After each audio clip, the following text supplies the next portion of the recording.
श्री शिवाय नमस्तुभ्यम दोस्तों। आप सभी लोग जानते हैं कि निर्जला एकादशी को लेकर बहुत सारे लोगों के मन में बहुत सारी दुविधाएं आ रही हैं। जैसे कि सबसे बड़ा प्रश्न तो यहाँ पर यही निकल कर आ रहा है कि आखिर इस बार जो निर्जला एकादशी है वो किस दिन पड़ रही है, और निर्जला एकादशी के व्रत में क्या हम पानी पी सकते हैं, और पानी पी सकते हैं तो किस समय से लेकर किस समय के बीच में पी सकते हैं, और क्या इस तरीके से अगर हम उपाय करेंगे तो क्या हमें पूरे साल में पड़ने वाली सभी एकादशियों का फल मिल जाएगा। बहुत सारे प्रश्न हैं जिनका आप लोगों को जवाब इस वीडियो में मिल जाएगा। अगर आप लोग निर्जला एकादशी का व्रत रखना चाहते हैं तो एक बार यह वीडियो ज़रूर देख लीजिएगा, आपको बहुत काम आने वाली है। तो सबसे पहली चीज़ दोस्तों, हम लोग सबसे पहले ये क्लियर करते हैं कि आखिर निर्जला एकादशी का व्रत है किस दिन। तो देखो, कई सारे लोगों के मुंह से आपने 17 जून को यहाँ पर सुना होगा, और कई सारे लोगों के मुंह से 18 जून 2024 के दिन निर्जला एकादशी का व्रत सुना होगा।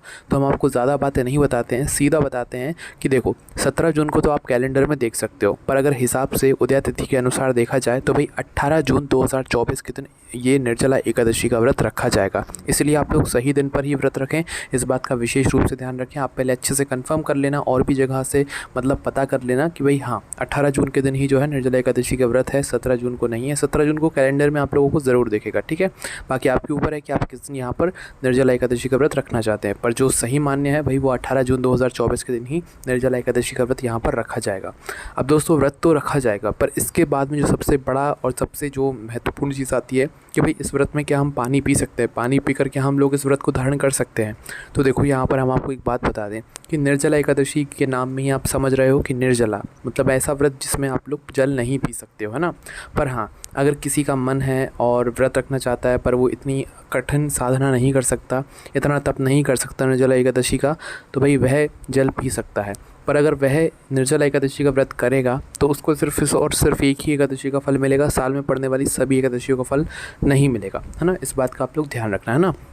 भाई पूरे दिन में आप लोग जो है पानी पी सकते हो, पर पानी पी लोगे तो भाई आप ये याद रखना कि आपको पूरे साल में पड़ने वाली सभी एकादशियों का फल नहीं मिलेगा। वहीं अगर आप फलाहार करना चाहो वो भी कर सकते हो, पर तब भी आपको मतलब फल नहीं मिलेगा पूरी एकादशियों का। एक एकादशी का फल आपको ज़रूर मिलेगा, ठीक है। फल फूल जो भी आप खाना चाहो वो खा सकते हो। अगर ये सारे काम करते हो तो भाई आपको सिर्फ और सिर्फ एक एकादशी का फल मिलेगा, है ना। अब हम बात करते हैं उन लोगों की जो कि इस निर्जला एकादशी व्रत को पूरे विधि और विधान से करना चाहते हैं, पूरा मतलब पालन करेंगे इसका, है ना। तो भाई जो लोग भी निर्जला एकादशी के इस व्रत को करने के बाद साल की सभी एकादशियों को व्रत करने का फल लेना चाहते हैं, भाई उनके लिए अब हम यहाँ पर विशेष बात बताते हैं। देखिए, जो भी लोग निर्जला एकादशी का व्रत अच्छे से रखने वाले हैं भाई उन लोगों के लिए ये बात है कि सबसे पहले तो आप लोगों को जल्दी उठ जाना है, ब्रह्म मुहूर्त में उठ जाना है, और सुबह जल्दी उठकर आप लोगों को सबसे पहले क्या करना है भाई, स्नान करना है, ठीक है। क्योंकि दोस्तों निर्जला में क्या है, ना तो जल आपके मुँह के अंदर जाना चाहिए, ना जल आपके स्पर्श ज़्यादा करना चाहिए, है ना। तो भाई आप लोगों को क्या करना है, सुबह 3 बजे से लेकर 4:30 बजे के बीच में उठना है 18 जून के दिन ही। कब से कब तक के बीच में, सुबह 3 बजे से लेकर 4:30 के बीच में। 4:30 के बाद में आप लोगों को जल नहीं पीना है, इस बात का ध्यान रखना। 3 से 4:30 के बीच में आपको मुंह धोना है, कुल्ला करना है, पानी पीना है, जो काम करना है सारे कर लो। जितना पानी पीना है आप 3 से 4:30 के बीच में कभी भी पी लेना, कोई दिक्कत वाली बात नहीं है, ठीक है।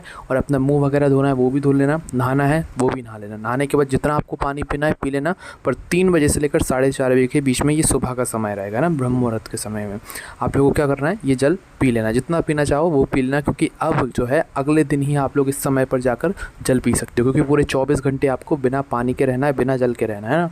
इस बात का ध्यान रखना, है ना। तो भैया आप जितना चाहो उतना जल पी लेना, और जल पीने के बाद फिर अपने व्रत को धारण करना, है ना। 4:30 बजे के बाद आप फिर जल नहीं पी सकते और कुछ खा भी नहीं सकते, क्योंकि कुछ खाओगे तो भाई सभी चीज़ों में पानी तो ज़रूर होता है ना।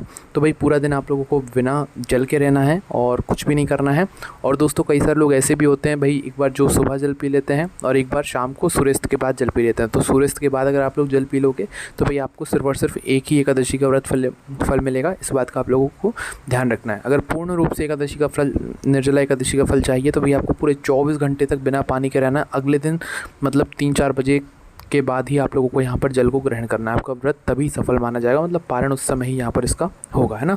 तो इसके बाद में दोस्तों, अब यहाँ पर हम आपको कुछ तरीके बता देते हैं जिससे आपको प्यास ना लगे। उससे पहले हम आपको बोल देते हैं कि भाई 24 घंटे पहले या 1-2 दिन पहले से अपना लहसुन प्याज खाना बिल्कुल बंद कर देना। एकादशी व्रत का जो महत्व होता है वो बहुत ही बड़ा और विशेष होता है, ठीक है। और ये वैसे दोस्तों 3 दिन का व्रत होता है, पर आप लोग ध्यान रखना 1-2 दिन पहले से आप लोगों को लहसुन प्याज बिल्कुल छोड़ देना अगर आप लोग खाते हो। उसके बाद में दोस्तों प्यास ना लगने के लिए हम भी आपको कुछ यहाँ पर विधि बता देते हैं या उपाय बता देते हैं। भाई 2-3 दिन पहले से या तो 24 घंटे पहले से विशेष रूप से हम आपको बता रहे हैं कि सबसे पहले तो लहसुन प्याज छोड़ देना, ठीक है। ये प्यास ना लगे इसलिए हम आपको ये सारी बातें बता रहे हैं ना। तो लहसुन प्याज छोड़ देना। उसके बाद में दोस्तों जो आपका यहाँ पर नमक होता है वो छोड़ देना, है ना। बिल्कुल बिना नमक की चीज़ें आप लोग खा लेना, पर 24 घंटे पहले बिल्कुल नमक का ग्रहण मत करना जब आपका व्रत हो, है ना। उसके बाद में आपका जो तेल होता है रिफाइंड ऑयल, उसे भी आप लोग कम से कम कर देना 24 घंटे पहले से। अगर आप लोग निर्जला एकादशी का व्रत पूरे दिन रखने वाले हो, पूरे 24 घंटे तक रखने वाले हो, है ना। उसके बाद में जो अगली चीज़ है वो है दोस्तों आलू का सेवन भी 24 घंटे पहले से बंद कर देना। अगर इन तीनों चीज़ों पर आपने संयम कर लिया और नहीं खाया 24 घंटे पहले से या एक दिन पहले से, तो भी आपको प्यास निर्जला एकादशी व्रत के दिन कम से कम लगेगी, आपकी प्यास का पर आपका कंट्रोल होगा, है ना। उसके बाद में जब आप व्रत रखो निर्जला एकादशी के दिन, तो भाई उस दिन आप लोग कोशिश करना अपने घर से बाहर ज़्यादा ना निकलो। सुबह अगर शिव जी के मंदिर जाना है या कहीं पर जाना है तो जा सकते हो, मंदिर अकेले जा सकते हो, है ना। बाकी अगर आप लोग ऑफिस वगैरह जाते हो तो भाई बिल्कुल छुट्टी लेना, अगर आप पूरे विधि विधान से इस व्रत को कर रहे हो, क्योंकि बिना जल के रहना इतना आसान नहीं होता, ये बहुत कठिन व्रत होता है ना। और पूरे साल की एकादशी को ये हमें फल देता है। तो अगर आप ऑफिस वगैरह जाते हो तो भी आप छुट्टी लेकर रख लेना, है ना, क्योंकि पूरे दिन आप लोगों को यहाँ पर जल नहीं पीना है। और बाहर बिल्कुल मत निकलना, कम से कम ही निकलना, सुबह मंदिर जाना, इसके बाद बाहर मत निकलना वरना आपका मुँह सूखेगा। उसके बाद में दोस्तों आप लोग चाहो तो अपने सर पर एक सूती कपड़ा बांध लेना, इससे आपको कुछ मतलब प्यास ज़्यादा नहीं लगेगी और आपको थोड़ा मतलब प्यास आपकी कंट्रोल रहेगी। उसके बाद में दोस्तों जो अगली चीज़ आती है कि भाई निर्जला एकादशी के व्रत के दिन कोई ऐसा व्यक्ति हो भाई जिसको बिल्कुल मन में ऐसा लगे कि अब तो रहा ही नहीं जा रहा है, प्यास बिल्कुल अब सर तक आ चुकी है, अब तो बिल्कुल रहा ही नहीं जा रहा है, उसे व्रत का पूर्ण फल चाहिए। तो देखो उसके लिए एक नियम है, विधि है भाई, उस विधि को अगर आप लोग अपना लेते हो तो आपका व्रत खंडित नहीं होगा, आपको व्रत का पूर्ण फल मिलेगा। तो देखो अगर आपको ऐसा लग रहा है कि भाई गला एकदम से चटक रहा है और प्यास बिल्कुल बहुत तेज़ लग रही है, तो भाई उस जगह पे आपको क्या करना है, एक शुद्ध जल के छोटे से कटोरी में लेकर अपने ही घर के मंदिर में जाना और मंदिर में जाकर बैठना, भगवान की कोई स्तुति लेना, अपने सीधे हाथ की अंजनी में थोड़ा सा जल भरना और भगवान की स्तुति का जाप करना। जल भरते हुए मतलब अंजनी में जल रख लेना और अब भगवान की स्तुति का जाप करना। जाप जब तक ना हो जाए उस अंजनी में जल आप रखे रहना। जैसे ही आपको जाप पूरा हो जाता है स्तुति का, वो जल का आप लोग आचमन कर लेना। ये जल के आचमन करने से आपका व्रत खंडित नहीं होगा, है ना। इस बात का आप लोगों को ध्यान रखना है, ये एक तरीका है, इससे आपका व्रत कोई खंडित नहीं होगा, आपको पूर्ण व्रत का यहाँ पर फल मिलने वाला है ना। तो भाई क्या करना है, अंजनी में जल लेकर स्तुति का पाठ करके जो है आपको ये काम कर लेना है। 1 से 2 बार ही करना है, इस बात का भी आप लोग ध्यान रखना। उसके बाद में अगर आप लोगों को बिल्कुल ऐसा लग रहा है भाई पूरा मुंह सूख चुका है, कुछ भी अब समझ नहीं आ रहा है, तो उस जगह पर आप एक और काम कर सकते हो कि भाई सूती कपड़ा लेना है, सूती कपड़े को आप पानी में भिगोकर उन्हें अपने होठों पर लगा लेना। सिर्फ होठों पर लगाना, जल अंदर नहीं जाना चाहिए, है ना। तो इस बात का भी आप लोगों को ध्यान रखना है। तो सूती कपड़े को गीला करके अपने होठों पर लगा लेना और आप लोग जो है थोड़ा उस समय आप लोगों को थोड़ा आराम यहाँ पर मिल जाएगा, है ना। तो इस तरीके से दोस्तों आप लोग अपनी प्यास पर कंट्रोल कर सकते हो। निर्जला एकादशी के दिन आप लोग ये व्रत कर सकते हो, क्योंकि साल में ऐसे बहुत ही कम दिन होते हैं जिस समय आप लोग पूरे दिन प्यासे रहते हो, है ना। तो दोस्तों ये आपके ऊपर निर्भर करता है कि भाई आप कैसे व्रत करना चाहते हो। देखो एक बात हम आपको यहाँ पर बता दें कि भाई आप में जितनी शक्ति है, आप जितने सक्षम हैं, भाई आप उतना ही जो है व्रत को धारण कीजिएगा। भगवान कभी आपको दुख में नहीं देख सकते हैं ना, इसलिए जितना आपसे बनता है आप उतनी जो है यहाँ पर इस व्रत में धारण कीजिएगा। ज़बरदस्ती आपको करने की बिल्कुल भी ज़रूरत नहीं है। बच्चे और बूढ़ों को भाई व्रत नहीं धारण करना है, क्योंकि ये व्रत थोड़ा कठिन है ना। वहीं गर्भवती महिलाओं को भी जो है व्रत को बिल्कुल नहीं करना है, क्योंकि इसमें जो है आपको ना पानी पीना पड़ता है ना कुछ खाना पड़ता है ना।